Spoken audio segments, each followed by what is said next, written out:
Chapitre 1. La rencontre.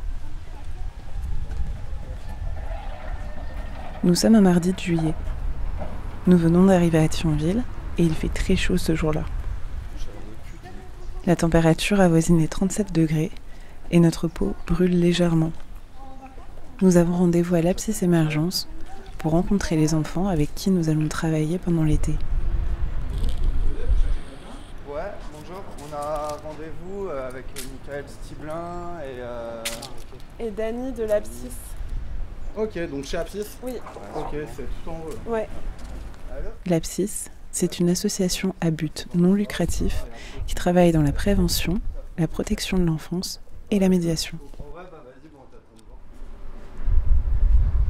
Il a dit quoi? Il avait trop chaud qu'il avait fondu. C'est vrai qu'il fait chaud. Bah viens, on se met à l'ombre. Leurs bureaux sont situés tout en haut d'un immeuble et les nombreuses marches commencent à avoir raison de notre souffle. Heureusement qu'on a arrêté de fumer. Nous sommes accueillis par un grand gaillard bien charpenté, au sourire rassurant. Il s'appelle Steven et il est éducateur à l'Apsis. Salut. Il y a déjà deux jeunes qui sont là. Nous arrivons dans une salle spacieuse et baignée de la lumière vive de 14 heures. Les enfants sont là, timides et un peu impressionnés. Et il faut dire que nous arrivons casque vissé aux oreilles et micro tendu. Parce qu'il y a quelque chose qu'on vous a pas dit aussi.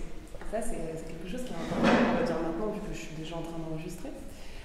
C'est que non seulement vous allez être auteur de ce podcast, c'est-à-dire que c'est vous qui allez chercher les histoires, mais vous allez être aussi interviewé. Donc vous allez passer des deux côtés, ça va être à la fois votre portrait, et en même temps, vous allez être auteur, donc c'est vous qui allez faire le portrait d'autres personnes. C'est un peu impressionnant. Oui. Ça fait pas peur, je peux peut-être vous faire écouter à quoi ça ressemble, le son. Comme ça, vous allez voir. Alors, clac. Oui, chacun votre tour. Vas-y, mets-le sur tes oreilles. Vas-y, tu le prends dans les mains et tu le diriges. Dirige le son, vas-y. T'entends? Tu sens? Voilà. Le but, en fait, c'est de créer un son, d'être au plus proche de la parole. Par exemple, si je te parle comme ça, oriente le micro. C'est pas du tout pareil comme ça. Tu vois? Le but, c'est d'essayer d'avoir... L'idéal, quand tu captes du son, C'est d'avoir quelqu'un qui te parle comme ça. comme ça, tu as l'impression qu'il te parle dans l'oreille directement.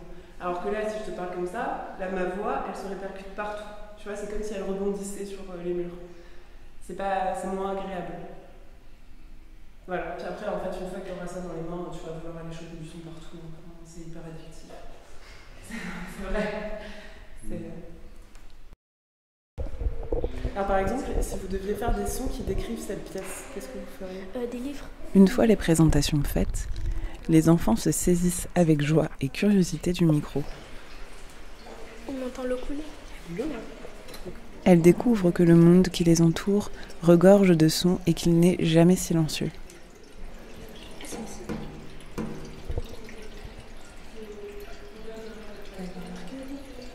Elles captent, attrapent, testent. On peut faire la porte aussi. Ouais, bien sûr. Tout y passe. Du livre au radiateur, de la porte à la trousse. Moins agréable, ça. Oui. C'est pas agréable. Mais peut-être que notre engouement, pour ce que nous supposons devenir une vocation de documentariste en herbe, trouve sa source dans une pratique récente et adulée, la ASMR. Parce que nous, quand on le fait comme ça, on se rend pas compte, on se dit que c'est rien, mais en fait, quand on écoute, c'est vraiment apaisant. C'est bon. De l'autre côté de la salle, Delia et Mathéo s'entraînent à s'interviewer. Bonjour. Bonjour. Vous vous appelez comment? Mathéo. Ah ben moi, ça tombe bien, je m'appelle Delia. Est-ce que vous avez une meilleure amie ou un meilleur ami? Oui. Est-ce que vous pourriez nous dire son nom? Non. Pourquoi ça? Parce que c'est secret. Secret. Moi, je pourrais vous dire le nom de mon meilleur ami. C'est La Bouffe. Et vous? Moi aussi. Comme de par hasard, est-ce qu'il y a quelque chose qui vous donne envie de vraiment continuer à aider ce quartier, à vraiment toujours rester là pour votre quartier, l'aider, donner des idées aux gens, le maire et tout ça. Qu'est-ce qui vous donne envie de le faire? De planter plus d'arbres pour notre oxygène et pour la nature des animaux et des plantes. Je suis gentille, je t'ai donné mon coca. Merci. De rien. Moi, je suis une bien fille très sympa. Les enfants décident de poursuivre leurs interviews en bas, à la salle de jeu, en totale autonomie. On ne doit pas attendre les autres. On ne doit pas monter de base. Bonjour. Bonjour. Est-ce que vous avez une anecdote d'enfance à me partager? Oui, j'en ai une. Donc en fait, quand j'étais petite, je devais avoir peut-être 6-7 ans. Et en fait, je ne savais pas faire du vélo. Et mes copines allaient faire du vélo, allaient faire à tout, sans moi. Et j'avais pas envie de rester seule. Je leur ai dit, je vais en faire et tout. Du coup, j'ai pris mon vélo. Déjà, j'ai galéré à le prendre. Et ensuite, j'en ai fait. Et je suis tombée. Je me suis fait mal. Du coup, là, elles m'ont vue. Et on a fait un tour, elles m'ont tenue pendant que je faisais du vélo. Et la deuxième fois, ils m'ont poussée dans une descente. Je suis tombée, elles m'ont refait. Et depuis, j'ai su faire du vélo un jour. Tu as appris à faire du vélo en tombant? Oui, c'est en tombant avec des répétitions que j'ai su faire du vélo. Moi, je trouve que c'est une bonne manière d'apprendre. Et je suis vraiment pas contre la violence de tomber comme ça. Mais à un moment, quand même, ça peut à un moment être un peu grave. Si tu tombes 5-6 fois, tu te fais une fracture. Je peux dire ce que je pense sur l'histoire de Marwa? Oui. En fait, je trouve que ça fait un peu comme la vie. Donc, elle est tombée, elle s'est relevée, elle a recommencé 3 fois pour savoir gérer. Et donc, je trouve que c'est un peu comme la vie. On tombe, mais on se relève. Genre, il faut pas abandonner, genre. Hein? Genre, il faut pas abandonner. Oui, voilà, c'est ça. Parce qu'il y a des gens qui tombent une fois, ils se relèvent et ils vont encore plus haut. Mais il y a des gens qui tombent une seule fois et ils tombent encore plus bas. Et voilà.